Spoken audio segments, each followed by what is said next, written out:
Yahudi Zionis ini sing karo Palestina itu boten sekedar ngeroyok negara niku, tapi nggih ngubah artefak-artefak bersejarah.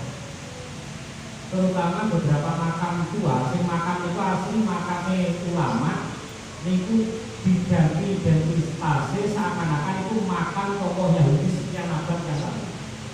Digawe menunjukkan. Assalamualaikum warahmatullahi wabarakatuh. Ini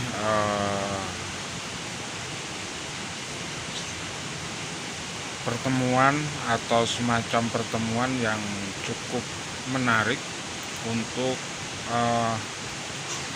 setiap daerah-daerah. Ini edukasi seperti ini menjadi penting karena begitu bahayanya klan Ba'alwi, dan hal semacam ini menjadi sebuah tugas tersendiri bagi kita PWI Laskar Sabilillah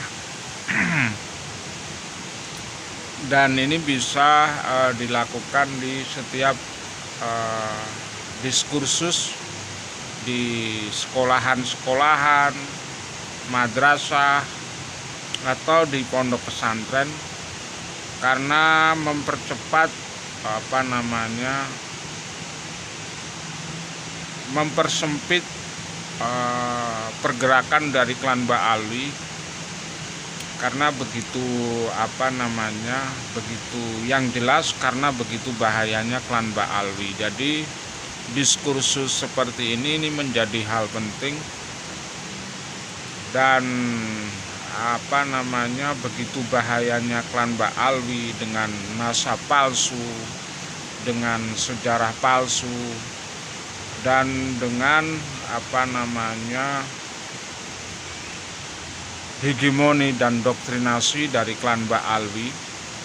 Dan begitu kita harus tahu bahwa ternyata yang meledakkan bom di Borobudur tahun 80-an itu juga klan Ba'alwi. Dan G30 SPKI ternyata klan Ba'alwi.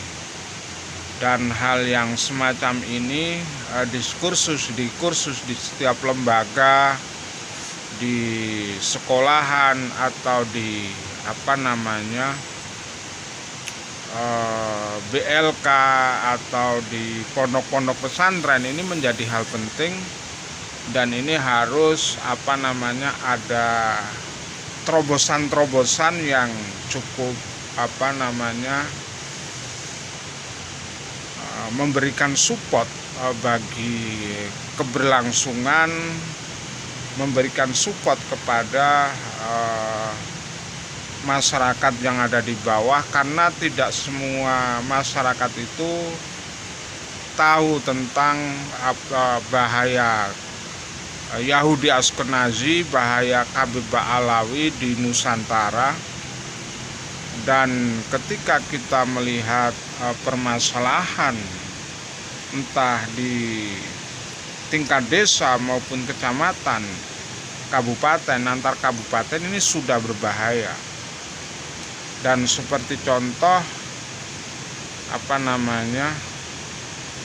ternyata yang ngebom WTC juga, seperti siapa ini yang ngebom di Amerika itu,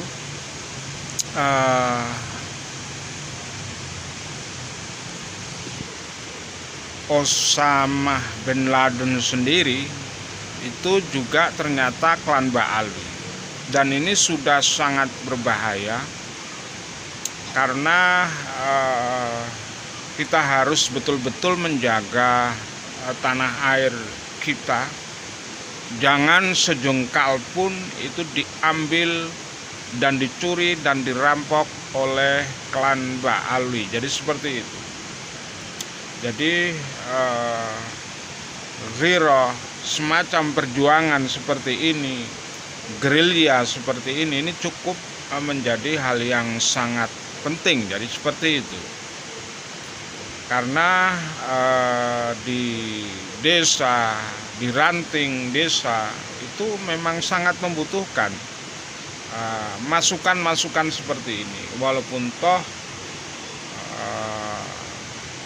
cah nom-nom atau muda-muda Indonesia kan sebetulnya sudah banyak, tapi kadang masyarakat itu tidak semuanya memakai media sosial. Jadi diskursus seperti ini tentang bahaya klan Mbak Alwi ini menjadi hal yang penting, karena begitu banyak ketika dia masuk NU tapi dia sudah punya Robitoh Alawiyah, ini kan bahaya. Jadi seperti itu. Jangan-jangan ya dia memang merusak NU dari dalam, kan jelas. Dan kita nggak ingin lagi lah kecolongan, cukup sekian gitu, cukup sekian. Dan kita berharap semoga apa yang terjadi di Winongan, makam palsu, itu kan jelas, padahal sudah jelas bahwa itu makam palsu. Artinya makam pribumi yang dibelokkan, yang dipalsu. Dan dari keluarga ahli waris yang ada di Serambi Winongan kan siap diuji forensik kan. Nanti dites DNA. Ketika di situ memang si Kumar yang punya DNA, ya nanti di DNA forensiknya si Kumar itulah juga di DNA. Jadi uji forensik, dan kita berharap Presiden bisa betul-betul tegas terkait makam palsu, sejarah palsu, dan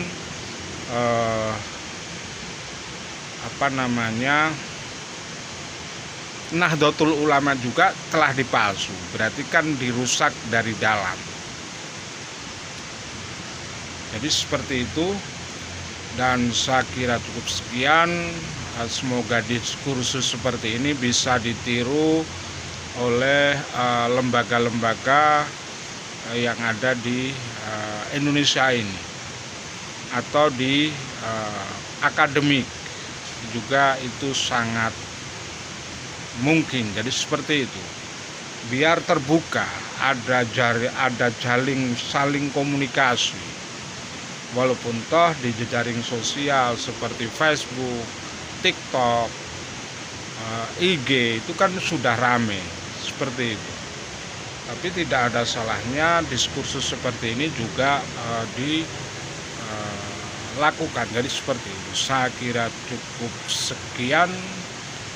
Hadanallahu wa iyyakum ajma'in. Assalamualaikum warahmatullahi wabarakatuh.